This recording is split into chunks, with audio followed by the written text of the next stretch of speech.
Hari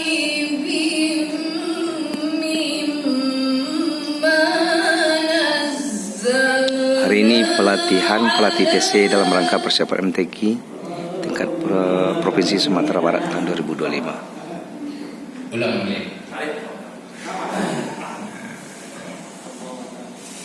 Wa in